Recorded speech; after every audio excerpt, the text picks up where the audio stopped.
जंगल में रमज़ान का महीना आ जाता है और सारे पंछी रमज़ान के रोज़े रखते हैं और सहरी का वक्त होता है। कालू कौवा और गोरी और उसका बेटा जग्गू सो रहे होते हैं। रोजेदारों, अल्लाह के प्यारो, उठो और रोजा रखो। बाकी सहरी में 15 मिनट रहते हैं, जल्दी से सहरी कर लो। रोजेदारों उठो। कालू जी उठो, बाकी 15 मिनट रहते हैं सहरी खत्म होने में, जल्दी से उठो। मैं किचन जा रही हूँ, कुछ ना कुछ बना के आती हूँ, जल्दी से। अब जग्गू को भी उठाओ। किचन में सहरी बनाने के लिए चली जाती है और कालू कौवा अपने बेटे जग्गू को उठाने में लग जाता है। बेटा उठो, रोजा नहीं रखना, जल्दी से उठो। ऐसे ही बाकी जंगल के पंछी भी सहरी करते हैं। गुड़िया बेटा, सहरी जल्दी से कर लो, टाइम कम रह गया है। हाँ मम्मा, मैं खा रही हूँ, मुझे पता है कि टाइम कम रह गया है।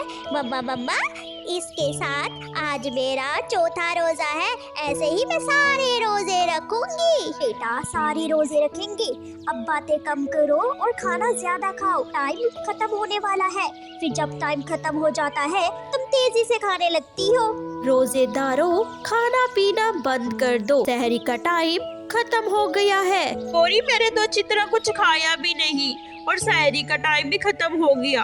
तुमने सहरी बनाने में और उठने में इतनी देर क्यों कर दी? लू, मैंने अलार्म लगाया तो था, पता नहीं ये अलार्म बजा क्यों नहीं। शायद बजा होगा, लेकिन मेरी नींद नहीं खुली तो इसकी वजह से देर हो गई। लेकिन मुझे माफ करना, कल से मैं जल्दी उठूंगी। ऐसे ही सुबह हो जाती है और सारे पंछी अपना रोजा रखकर अपना अपना काम भी करते हैं। भी तो रोजे खुलने में सारा दिन पड़ा हुआ है, मुझे तो अभी से भूख लग गई है। इन आमों को देखकर मुझसे रहा नहीं जा रहा, कोई देख भी नहीं रहा। जल्दी से मैं एक आम तोड़कर खा लेता हूँ, किसी को पता भी नहीं लगेगा। जग्गू इधर उधर देखता है और कोई भी नजर नहीं आता तो वो जल्दी से आम तोड़ लेता है। गुड़िया दूर बैठे जग्गू को देख रही होती है। गुड़िया जल्दी से जग्गू के पास आ जाती है। जग्गू, ये तुम क्या कर रहे हो? तुमने तो रोजा रखा है ना, तो फिर ये तुम आम क्यों खा रहे हो? कितनी बुरी बात है ना, तुम चुपके चुपके अपना रोजा तोड़ रहे थे। तुम्हें कभी भी माफी नहीं मिलेगी इसकी, तुम ऐसा मत करो। मुझे माफ कर दो गुड़िया, अब मैंने आम खाना बंद कर दिया है, अब मैं आम नहीं खाऊंगा। तुम भी किसी को मत बताना कि मैंने ऐसा किया है। गुड़िया प्लीज। मैं किसी को नहीं बताऊंगी, लेकिन एक शर्त पर। तुम्हें मुझसे वादा करना होगा, अगर तुम कभी भी रोजा रखो तुम ऐसे चुपके चुपके से कुछ भी नहीं खाओगे। गुड़िया, मैं तुमसे वादा करता हूँ, ये मेरी आखिरी गलती है और आइंदा ऐसा कभी भी नहीं करूँगा। गुड़िया और जग्गू फिर वो अपने अपने घर चले जाते हैं। लू, शाम को पकोड़े बनाएंगे, जाकर आलू ले आओ, थोड़ी सी सब्जी ले आओ। घर में तो कुछ भी नहीं है, ना आलू है ना धनिया है, जाओ और लेके आओ। शाम को कैसे बनेंगे पकोड़े आलू के बगैर? गोरी, मुझे कोई भी काम ना बताओ, मुझे सोने दो।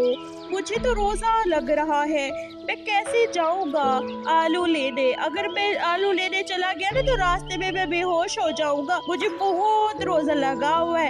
एक तो तुमने सहरी हमें पूरी नहीं करने दी और ऊपर से तुम मुझे काम बताई जा रही हो। बेटा गुड़िया, आज इफ्तार में क्या खाओगी? मैं आपके लिए क्या बनाऊं बेटा? मेरा दिल कर रहा है कि आज हम बनाते हैं पकोड़े और उसके साथ फ्रूट चाट और हाँ मम्मा, समोसे भी बना लो, मुझे बहुत पसंद है समोसे। ठीक है बेटा, मैं समोसे भी बनाऊंगी, पकोड़े भी और फ्रूट चाट भी। तुम्हें बहुत पसंद है ना, तो मैं जरूर बनाऊंगी। मम्मा, जो जग्गू है ना, वो पेड़ पे बैठा आम खा रहा था और मैंने उसे देख लिया था।